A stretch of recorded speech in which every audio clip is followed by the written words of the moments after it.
This week on Viewpoints. It's the realization that our gardens are like the new nature, and that gardens play a role in sustaining local biological diversity. We cover the shift away from aesthetic blooms to native plants and wildflowers. Then, we as humans are inherently explorers, that we are just sort of programmed to go beyond, and push the frontiers. What does it actually take for humans to live off Earth? I'm Marty Peterson. And I'm Gary Price. These stories in depth this week on your public affairs magazine, Viewpoints.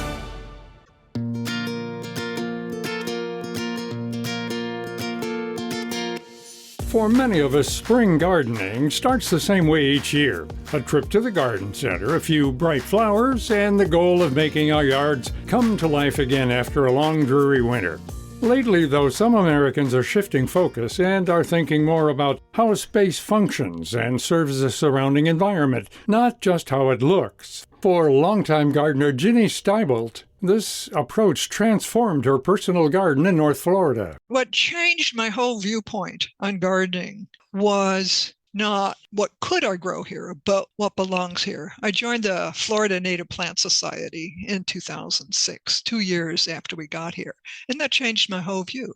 What belongs here? What is the real Florida? Stibolt is also a botanist and award-winning garden writer who has spent decades reworking her own landscape with native plants.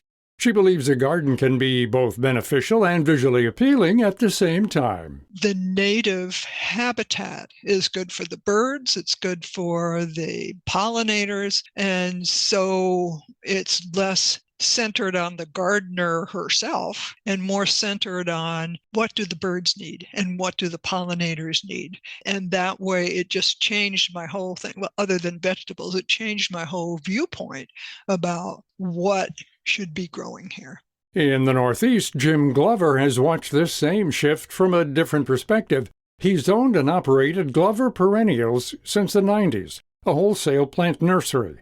The business supplies plants to retail garden centers across the region, from Philadelphia to Boston, with a growing emphasis on native varieties. We're not exclusively growing native plants. However, it is a direction we've been continually expanding upon.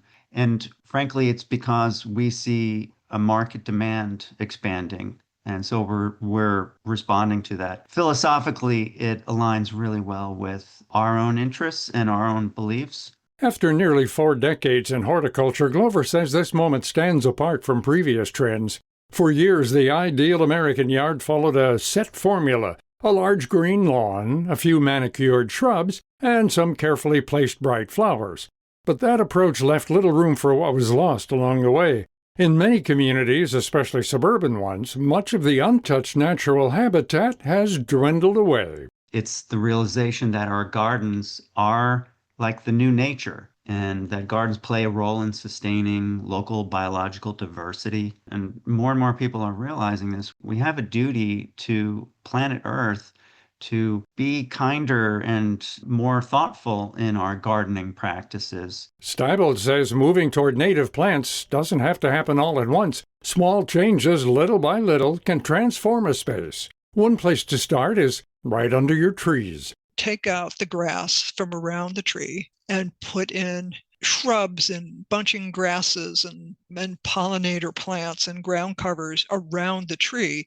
So the tree will be happier without the lawn, and the leaves that the tree sheds becomes mulch for that area, be basically a grove. From there, she recommends working in sections, replacing parts of a traditional lawn with native plants, shrubs, and ground cover. Over time, that can reduce chemical use and help bring back pollinators. The lawn services are poisoning the insects ahead. They spread insecticides, landscape-wide insecticides, landscape-wide pesticides for fungus and other things, which is not helpful to the soil. Stibolt believes there's a time and place for chemicals, but not as a blanket approach across an entire yard. If you're growing squash, you might have some BT so that you don't have caterpillars eating your crops, but that's not a landscape-wide pesticide. For Glover, a clear turning point is the move away from the all-grass yard. Replacing even a portion with ground cover can help. These are low-growing plants that spread out and form a dense layer across the ground. Ground covers are more interesting than just spreading mulch in large swaths. And we more recently have been dwelling on this idea that lawns are overused in modern landscapes, and that we are strong advocates for reducing your lawn space and replacing that lawn that you don't really use by turning that lawn area into a meadow. It certainly could be filled with a lot of ground covering species, but this is actually another application for using natives. Turning a lawn into a meadow reduces your environmental footprint dramatically because you practically don't have to irrigate at all. And once it's established, you don't really have to do much of anything to it. An occasional weeding is about all the maintenance you do. So how do you build a garden that actually works? Glover says it starts with understanding your conditions, from sunlight and soil type to how water moves through your space. Knowing your site conditions is number one, frankly, regardless of the type of plant you're using. Is your site sunny? Is your site shady? Is your soil dry and sandy? Is it a wet area? Is it a clayey soil? So these are all factors to understand ahead of time to select plants appropriately that are going to thrive. Just because it's, say, a native plant doesn't mean it's going to thrive everywhere. Matching plants to the right conditions can save time, money, and frustration. It also means less water, less intervention, and more consistent results. Glover encourages people to lean on local expertise along the way. I would preface that independent garden centers tend to have better abilities to dispense knowledge rather than, say, the box stores, which you're going to be hard-pressed to find someone with enough knowledge to educate you. I will say, talk to your neighbors who are into gardening. You can certainly go to your local cooperative extension agency. But the fact is, there's so much information on the internet nowadays.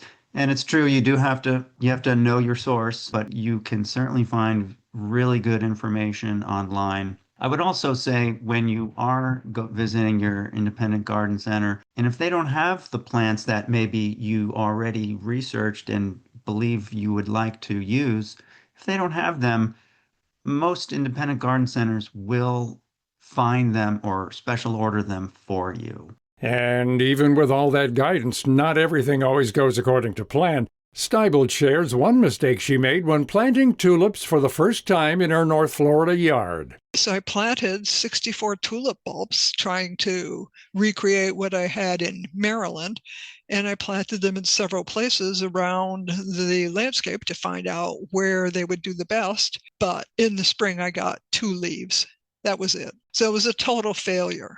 And I talked to my neighbor about it. She said, oh, everybody knows you have to put it in the refrigerator. Well, it doesn't say that on the tulips. It's a reminder that even experienced gardeners run into setbacks, especially when working in new climates or conditions. The misses are all part of the process. You never stop learning. You find out new things all the time. Even though I've been working very hard at this in my retirement years to, be successful. Every year I learn new stuff. So while spring may get people back outside, it can also be a moment to reconsider what these yards and gardens are meant to do. In part 2 of this story next week, we take a closer look at some of the specific steps behind building a more balanced and native garden. Learn more about this topic and our guests, Jim Glover and Ginny Stibolt. Head to viewpointsradio.org. The story was written by our executive producer, Amira Zaveri. Our studio manager is Jay Silvers. I'm Gary Price. Coming up, we know how to get to space, but can the human body survive it? When Viewpoints returns.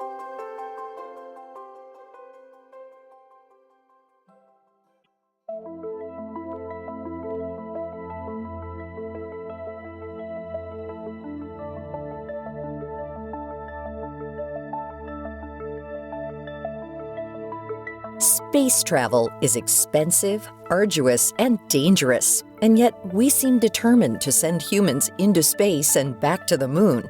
Even when we have so many problems here on Earth that need our attention, like war, poverty, and climate change.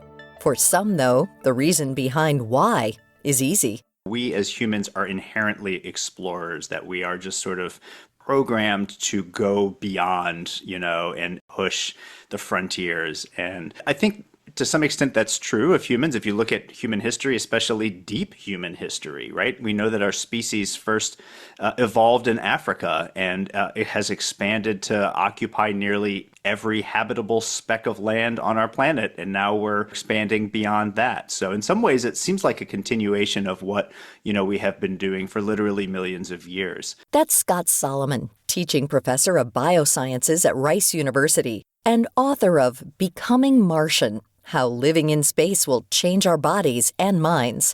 His interest in space travel took root early, influenced by shows like Star Trek and films like Star Wars. So I saw Project Hail Mary recently, and that was so much fun. And I even wrote an article kind of trying to tie that back to what's happening now with Artemis, because no spoilers here, because people might not have seen Project Hail Mary, but at its heart, it's about following a person on a space mission, on a dangerous and sort of high probability of failure kind of mission. And I think that is at the heart of why we're so enamored with the Artemis 2 mission, right? Why it's different when we send people to space versus when we send a rover to Mars. Like, it's super cool when we send a rover to Mars, don't get me wrong.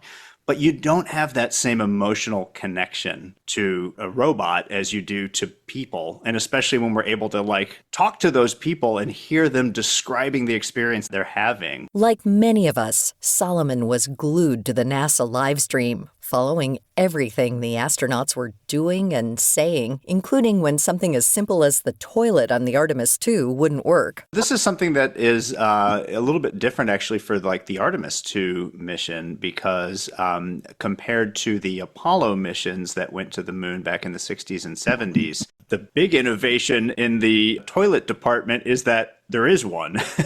So the Apollo astronauts did not have a toilet per se. They basically had to attach a device to themselves that would just hold on to their waste, and then liquid waste could be basically ejected from the spacecraft. For the Artemis 2 mission, they have a actual area on the spacecraft, on the Orion spacecraft, where they can kind of go into a private area, and there is actually a toilet facility. And so that was actually something that, interestingly, they had some issues with during this mission, because the urine line actually got frozen at one point, and they had to reorient the spacecraft slightly so that the sun was hitting that portion of the spacecraft so that it would thaw it out. And it's details like these that highlight a bigger reality. Living in space isn't just about rockets and landings. It's about the day-to-day basics, which brings up a crucial point. How do you manage basic hygiene in space? How do the astronauts take a shower? They basically wipe themselves down with wet wipes. That's the main kind of way that they can maintain personal hygiene. Yeah, and that's similar to what the Apollo astronauts have done, and also what astronauts do on the International Space Station. So you can't take a shower, you can't immerse yourself in liquid.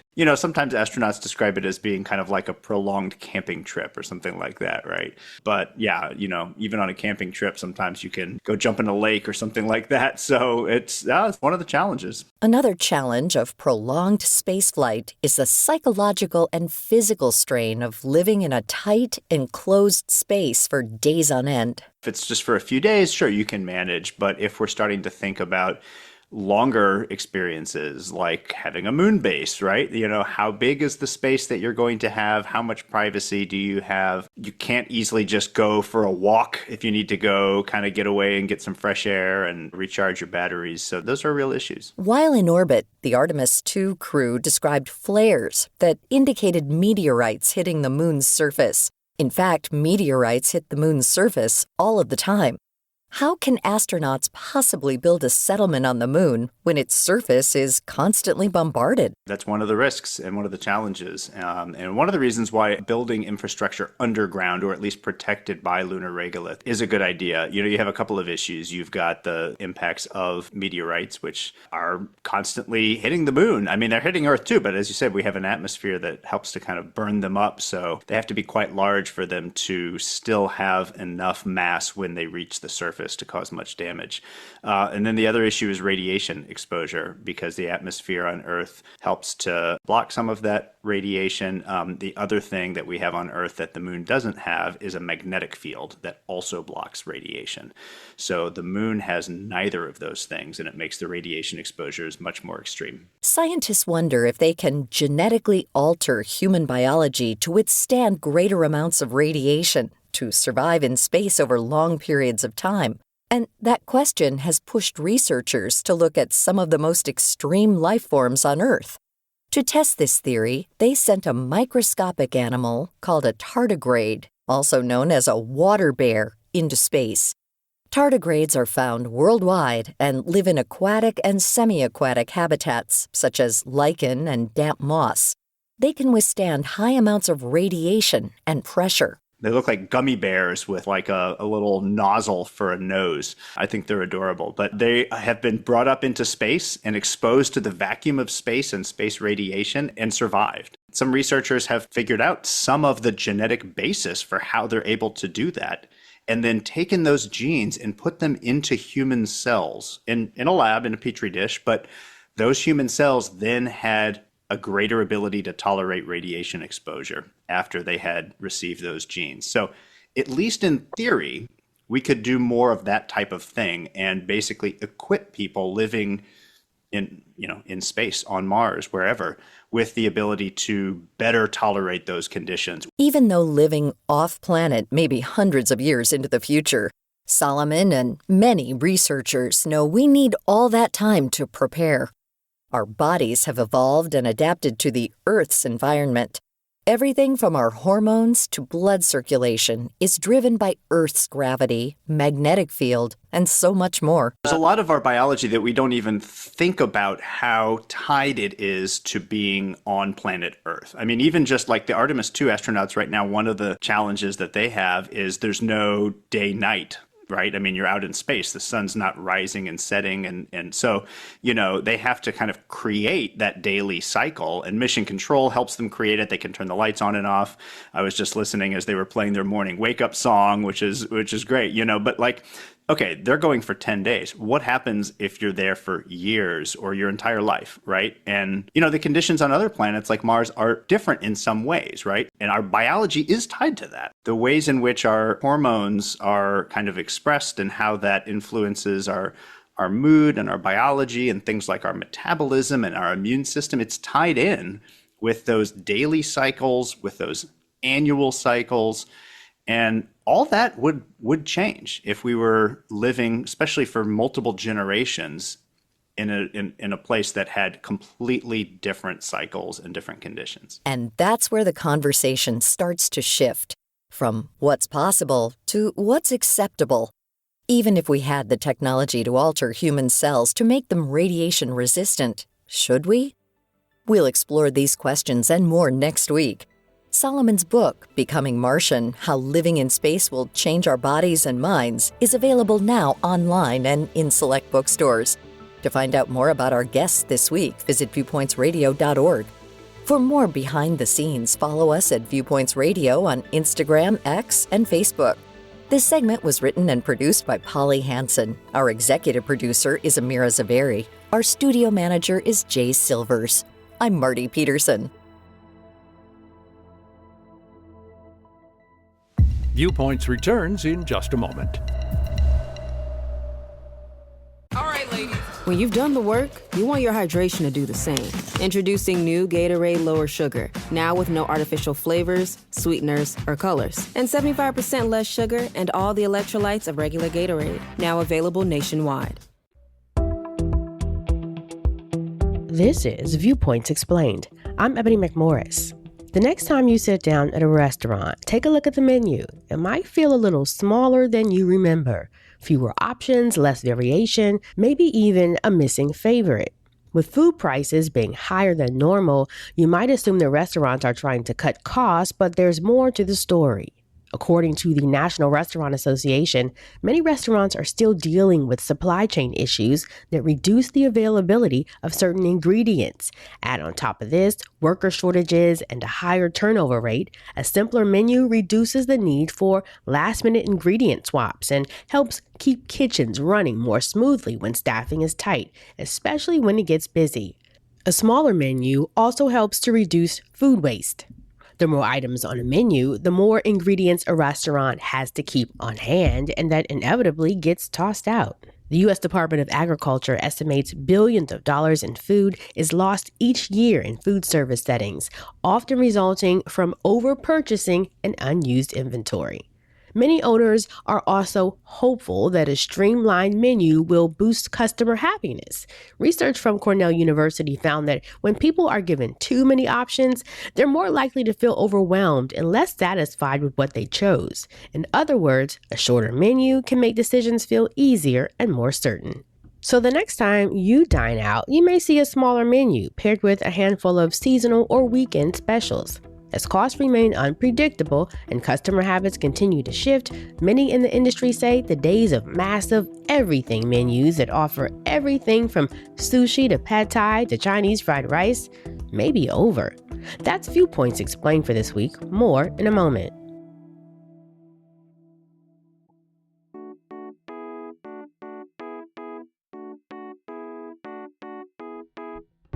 Welcome to Culture Crash, where we examine what's new and old in entertainment. In the 70s, 80s, and 90s, film culture was overtaken by provocative movies for adults driven by a central ethical or moral dilemma. Francis Ford Coppola's The Conversation in 1974 grappled with the oncoming wave of surveillance and the end of true privacy in American life.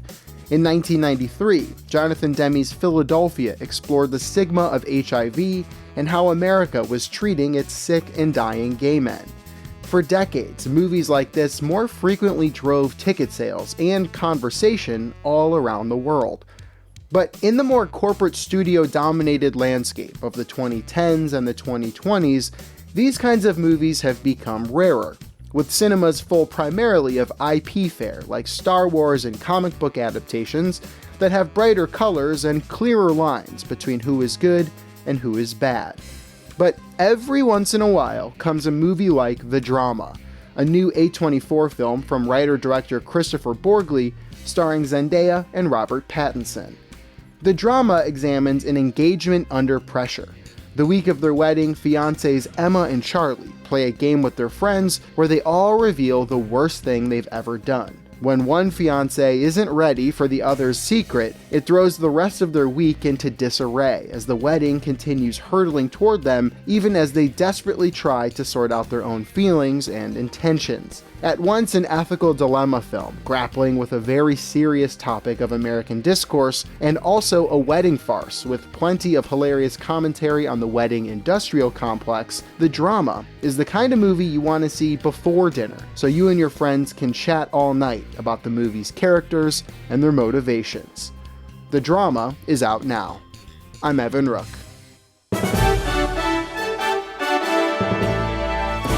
And that's Viewpoints for this week. Follow us on Twitter, Facebook, and Instagram to learn more about upcoming shows and find a library of past programs on Apple Podcasts, Google Play, and Spotify. Plus, you'll always find previous segments and more information about our guests at viewpointsradio.org. Join us again next week for another edition of Viewpoints.